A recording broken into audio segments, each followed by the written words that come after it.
The bell above my bookstore door chimed softly as I flipped the sign to closed. Another quiet Sunday at Jasmine's Books, my small corner of literary heaven nestled between a coffee shop and a vintage clothing store. The evening sun cast long shadows across shelves of carefully curated books, each one personally selected, each spine holding not just stories, but possibilities. My phone buzzed, a reminder about tonight's family dinner. I sighed, already dreading the familiar pattern of subtle insults and condescending remarks that awaited me at my parents' upscale penthouse. I changed into a simple blue dress, leaving my Jasmine's Books nametag on the counter. No point in dressing up when nothing I wore would ever be good enough for them anyway. The elevator ride to the 47th floor felt endless. My sister Victoria's voice carried through the hallway before I even reached their door. The merger is worth $80 million. Can you believe it? I slipped inside quietly, but not quietly enough to avoid my brother Andrew's notice. Well, look who finally showed up. How's the little bookshop, Jasmine? Still managing to keep the lights on. The store's doing fine, I replied, hanging my coat by the door. At 32, I was the youngest of 3 siblings and, according to my family, the only failure. My mother emerged from the kitchen, perfect makeup and designer dress making me feel even more underdressed. Jasmine, darling, you look tired. Running that little shop must be so exhausting. If she only knew that I'd spent my morning on a conference call with investment bankers, orchestrating a deal worth more than her entire penthouse. But I just smiled and took my usual seat at the massive dining table. Victoria couldn't wait to dominate the conversation. So the merger with Global Tech is almost finalized. Once it goes through, I'll be named Senior Vice President of Operations. That's wonderful, sweetheart, my father beamed. He turned to me, his smile fading slightly. Jasmine, have you given any thought to selling the bookstore? Andrew knows some real estate developers who might be interested in that location. I took a sip of wine to hide my expression. Those developers worked for one of my investment companies, though of course my family didn't know that. I'm happy with the store, I said simply. Books are my passion. Andrew snorted. Passion doesn't pay the bills, little sister. While you're playing shopkeeper, Victoria and I are making real moves in the business world.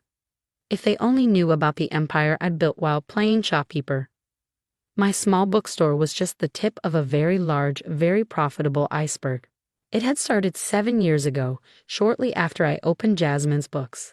A regular customer, an elderly man named Mr. Chen, would spend hours in the philosophy section, occasionally sharing his wisdom about life and investments. What my family didn't know was that Mr. Chen was one of the most successful private investors in the country. One day, he'd looked up from his book and said, "You understand people, Jasmine. You know what they want to read, what moves them. Have you ever thought about applying that understanding to investments?" That conversation changed everything. Mr. Chen became my mentor, teaching me to see patterns in markets that others missed. I started small, investing my modest savings in carefully chosen startups and undervalued companies. My first major success came when I spotted a small tech company that had developed an innovative payment processing system. I invested everything I had, then watched as the company's value multiplied tenfold in 18 months. I reinvested those profits, building a diverse portfolio that soon became Jade Capital Partners, named after my favorite shade of green. Though officially listed under a series of shell companies, no one knew that the quiet bookstore owner was the founder and CEO of a billion-dollar investment firm. While my siblings bragged about their corporate titles and million-dollar deals, I was quietly acquiring controlling interests in companies across multiple industries. My network of investments now included technology firms, real estate developments, and yes, even some publishing houses. Earth to Jasmine. Victoria's sharp voice pulled me from my thoughts. Were you even listening? I was telling everyone about my new beach house. Sorry, just thinking about tomorrow's inventory. I mumbled, playing my part. We're getting a new shipment of classics. My mother sighed dramatically.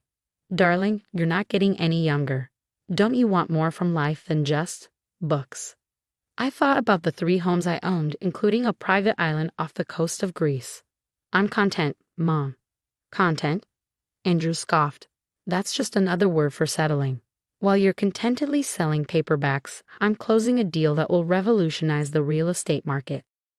I hid a smile, knowing that the revolutionary deal he was so proud of was actually being financed through one of my subsidiary companies. He had no idea he'd been negotiating with his little sister's firm for the past 3 months. The rest of dinner passed in its usual pattern. Victoria and Andrew competing to showcase their success. My parents beaming with pride at their accomplished children, and everyone taking turns expressing concern about my modest lifestyle. "I just worry about your future," my mother said as I prepared to leave. "You can't run a tiny bookstore forever." If she could see my investment portfolio, she might worry less. But I just hugged her goodbye and headed home, not to my apparent small apartment above the bookstore, but to my real home, a penthouse that made my parents' place look modest. As I walked into my private office, screens came to life showing market data from Asian exchanges. My actual workday was just beginning. While my family thought I spent my evenings reading novels, I was managing a global investment empire. Tomorrow would change everything. Victoria's precious merger, Andrew's revolutionary real estate deal. They were both about to collapse. Not because I planned it that way, but because my siblings had built their success on appearances rather than solid business principles. When the market opened tomorrow, they would discover that their companies were worth far less than they claimed, and when they desperately needed help, they would learn that the only person who could save them was the sister they dismissed as a simple bookstore owner. I poured myself a glass of scotch, the same rare brand my father loved to brag about, though mine was a much better vintage, and settled in for a night of work. The screens before me told a story more compelling than any novel. The story of an empire built in silence, of power wielded with purpose rather than pride.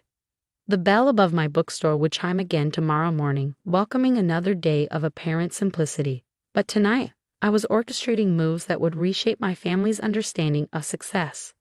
They thought I was wasting my time with books. They were about to learn that the greatest stories aren't always the ones you can read on a page. The morning everything changed, I was arranging a new window display at Jasmine's Books. My phone buzzed constantly, market alerts, frantic messages from Victoria and Andrew, missed calls from my parents. I let them all go unanswered, calmly placing each book in perfect position. The financial world was in chaos.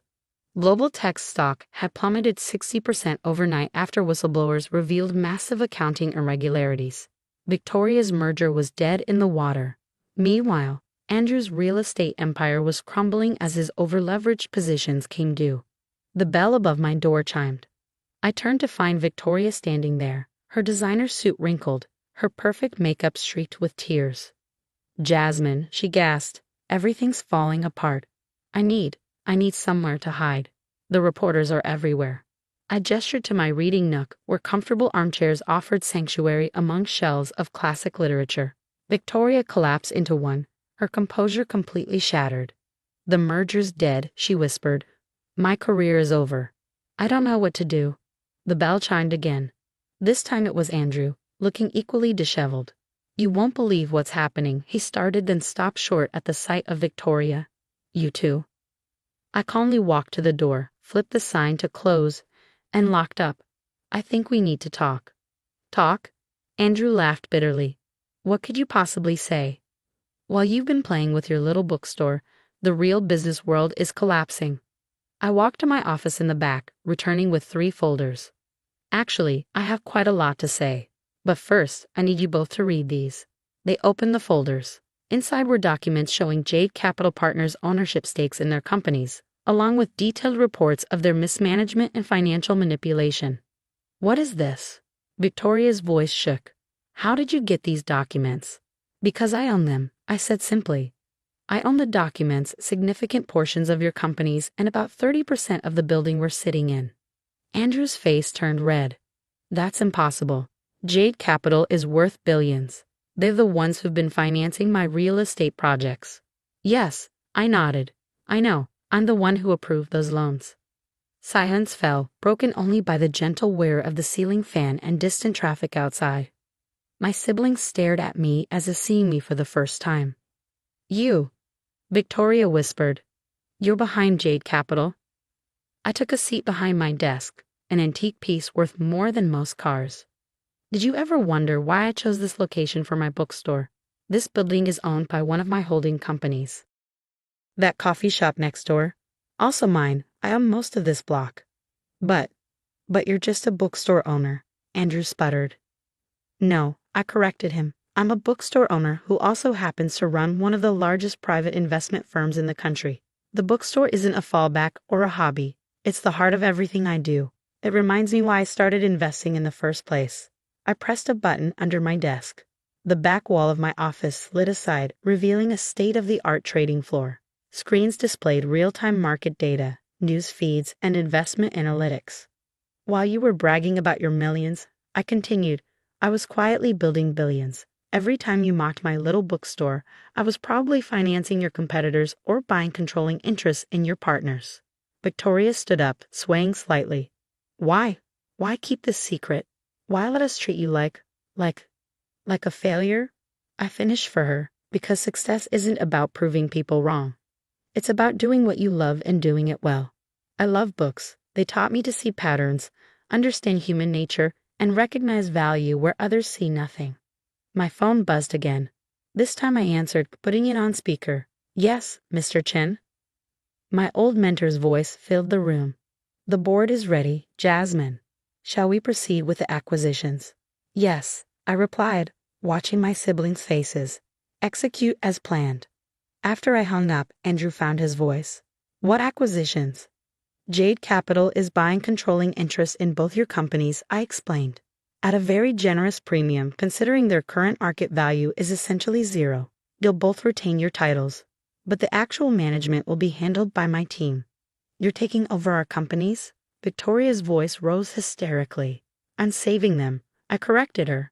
Though you might want to check your messages. I believe the board has already voted to accept Jade Capital's offer. Just then, our parents burst through the front door of the bookstore, looking panicked. Victoria, Andrew, we just heard. They stopped short at the sight of my revealed office. My mother's hand flew to her throat. My father's face went pale. Hello, Mom, Dad, I said calmly. We were just discussing some business matters. Would you like to join us? The next hour was surreal. I explained everything. How I built Jade Capital from scratch. How I'd watched my siblings' companies implode through reckless management. How I positioned myself to save them while teaching them a valuable lesson. All those times we criticized you, my mother whispered. You were worth more than all of us combined. Money isn't everything, I reminded her, gesturing to my beloved bookstore. This place, these books, they're what make me happy. The success of Jade Capital just proves that you can build something extraordinary without sacrificing your passion. My father cleared his throat. But why keep running the bookstore? You don't need to. I don't need to do anything, I cut him off. I choose to run this store because it matters to me. Every person who walks out of here with a book that might change their life. That matters more than any merger or acquisition. In the weeks that followed, everything changed. Victoria and Andrew learned humility as they worked under Jade Capital's management. My parents stopped pushing their version of success on me. The bookstore remained my sanctuary, though now they understood it was just one chapter in a much larger story. Mr. Chen visited more often, still browsing the philosophy section, still sharing his wisdom. One day, he smiled at me over his book and said, You've taught them the greatest lesson of all. That true success isn't about what you show the world, but about staying true to yourself. I looked around my bookstore at the shelves of stories that had inspired me, at the reading nook where children discovered new worlds, at the antique desk where I built an empire. You know what the best part is? I told him, I still get to read the best stories first. Today, Jade Capital continues to grow, but I still open the bookstore every morning. My siblings have learned to measure success differently, and my parents finally understand that the quietest person in the room might just be the most successful. And me? I'm exactly where I want to be, surrounded by books, building empires both literary and financial, proving that you should never judge a book or a person by its